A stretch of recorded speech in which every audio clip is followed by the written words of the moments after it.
Alright, well thank you for coming to our interview tips, interviewing and storytelling workshop. Just as a reminder, on Tuesday, October 30th, we're having the Delgado Career Fair. The day right before that, on the 29th, we'll be back in here doing a interviewing, mock interview workshop where you just come in with a big interview. And also on November 1st, that's Thursday of next week, DXC Technology will be having an open house, also in the Student Life Center, same place as the Career Fair. If you want more information on that, you can email Ms. Tracy King at tnking@dcc.edu. Alright, so, to start this off, since it's about storytelling, I want to tell you guys a story. And this is a story of a research paper that killed all of the fun by killing the narrative. So back in 7th grade, a long time ago, we were assigned our first big kid research paper. And we were told you have to write a biography. You need to have at least 3 sources, and they cannot all be the internet because the internet was new at this time and no one trusted it. So, but besides that, any person you want, choose a person from history, write about them, have fun. This is to teach you how to write a research paper. And I said, okay, awesome. I know what I'm going to write about. I'm going to write about Joan of Arc because ever since I was a little kid, I always thought she was super interesting. I mean, it's a really cool story, right? This little girl has a vision, allegedly from God or an angel, that says, Joan, you will don men's clothes, you will go fight the battle against the English, and you will take France back for France. And she says, cool, I'm going to go do that then. Dresses in men's clothes, ends up getting an army, I believe she even crowns the Dauphin, does all these battles, changes the tide of the war, gets captured, I believe, by the English, who are in cahoots with the French, some of the French aristocracy who are kind of liking the little, kickbacks they get from England. They betray her, put her on trial for witchcraft and heresy, and burn her at the stake. It's a really interesting story, right? And I thought it was cool. I was like, okay, cool, I'll learn more about her.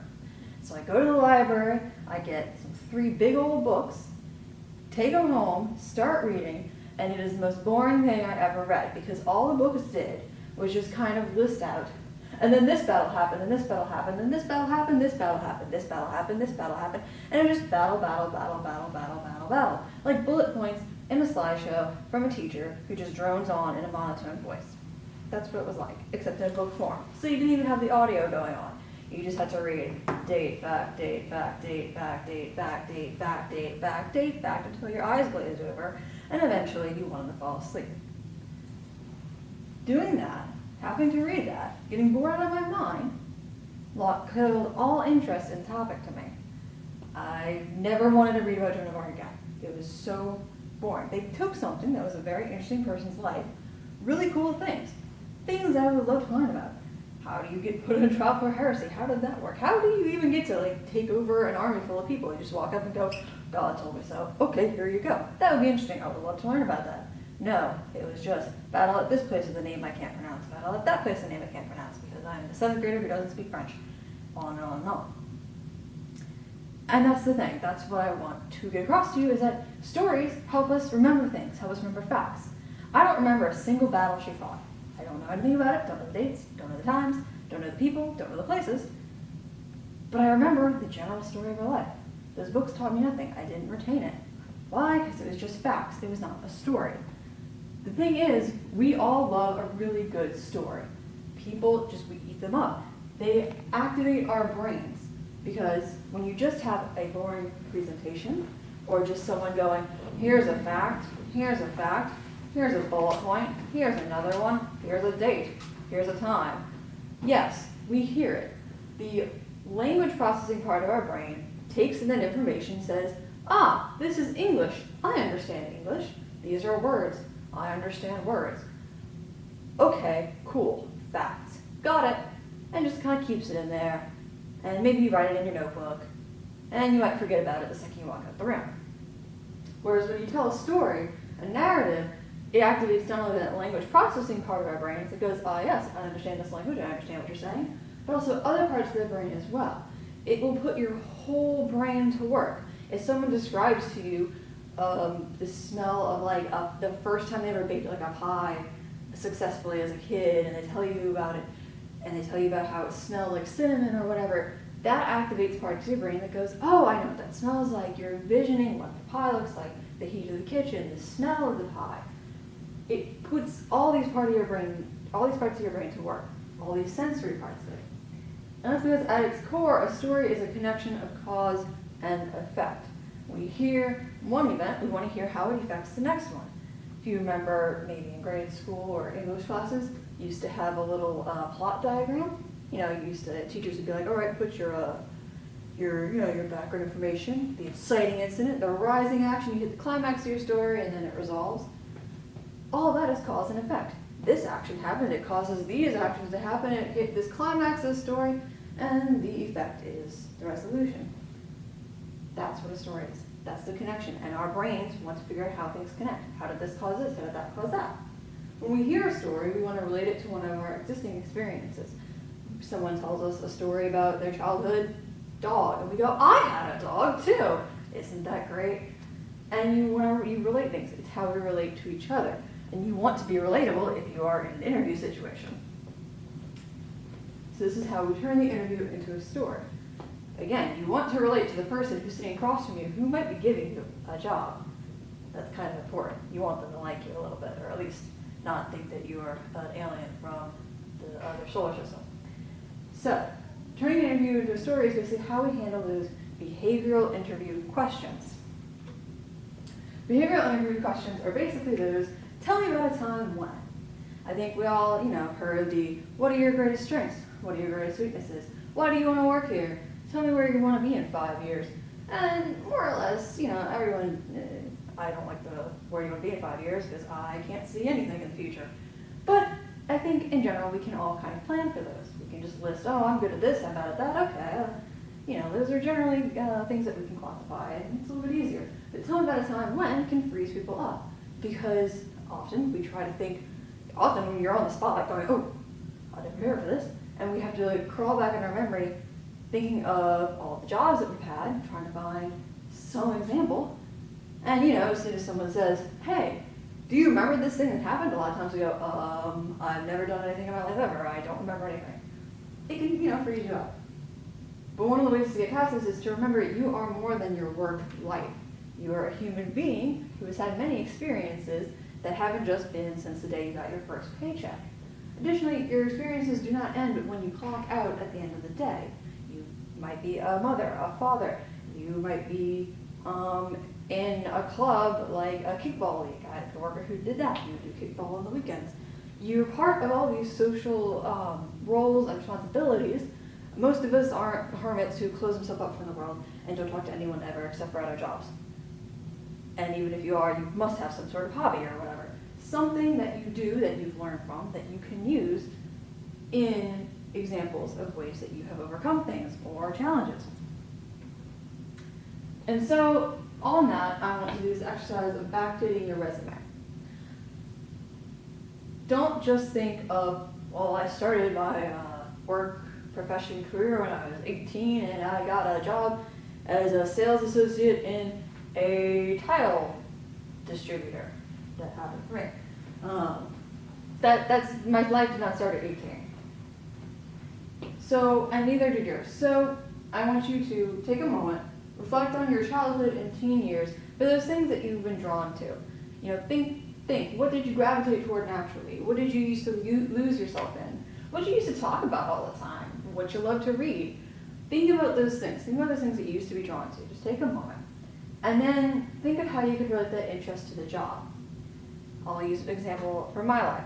I've always drawn since I was a child. Since I could hold a pencil, I always drew. I love art. Art's my favorite thing in the whole world. It is something I was just obsessed with. As I got older, I would do illustrations, I did comics, and even though people said you can't make a career out of that, I was like, okay, fine, I'm gonna make a career out of that. I'll go to school and become an English major, so joke's on them, I still had a useless degree. And, not that English is useless, I'm being facetious, but I said, okay, let's do that.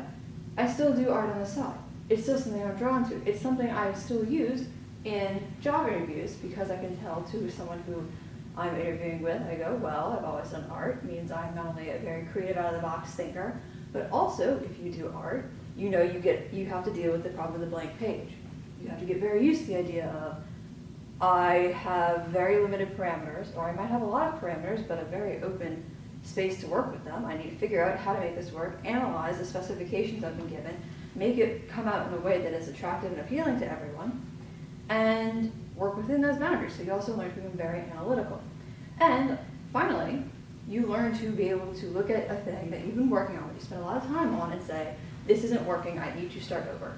A lot of people have trouble saying, I need to start over. This has been useless. If you do art enough times, you learn, well, I've spent 5 hours on this picture. I realize there's a mistake, that it cannot be rectified, or there's some foundational problem that I didn't catch, so I need to scrap it, start over. Okay, let's do it. You learn to accept that you can make mistakes and start over. So it helps you manage that stress. So that's mine. So I'm going to take 5 minutes, let y'all reflect on that, and then we can go around and share our examples. I think we've all been there where we've forgotten a due date for an assignment, or we've forgotten that the boss says there's a meeting and also you're presenting for it or something. We've all been there, we've all forgotten things. So you've given the answer, right? Well, you don't want to stop there. You say, I forgot when the meeting was. Cool. Why are you telling me this? Please tell me you have more context besides I'm a forgetful person. That's not relatable and doesn't make you look competent. So the next step is to provide the context. You want to give the background information to your answer. Don't just leave them at, I made a mistake once. No. But you want to have clarity. You don't want to be saying the nitty-gritty. Again, you don't want to be talking about, well, you know, it was a Tuesday and I had a burrito for lunch and it kind of made my mind foggy and blah, blah, blah. No. Don't go there. You want to give clarity that makes your answer make sense to the interviewer. So to go back to the example of forgetting the meeting, to give a clarity answer for the situation, you could say, well, okay, I forgot the meeting because my department was coordinating a training session. We were going to learn about a new process that we're implementing, and we intentionally scheduled the meeting for middle of May. But we changed date to a week earlier, and I neglected to make that change in my own calendar. The meeting was a week sooner than I thought. So there you provided the background information. You said, well, okay, the meeting was a large one. It had been only tentatively scheduled. You've provided the background of, okay, now we understand how the time mix-up could happen. If the date changed, you forgot to mark it down correctly, and now you're thinking, oh, it's this date. Nope, it's right here. Now the interviewer kind of understands, okay, what's going on. So after you've explained your context, cool, I know the situation. So where were you in all this? This is when step 3 is explain your role. Excuse me. So these questions are designed to find out how you handle certain situations. Not your boss, not your coworker, not your mom, you.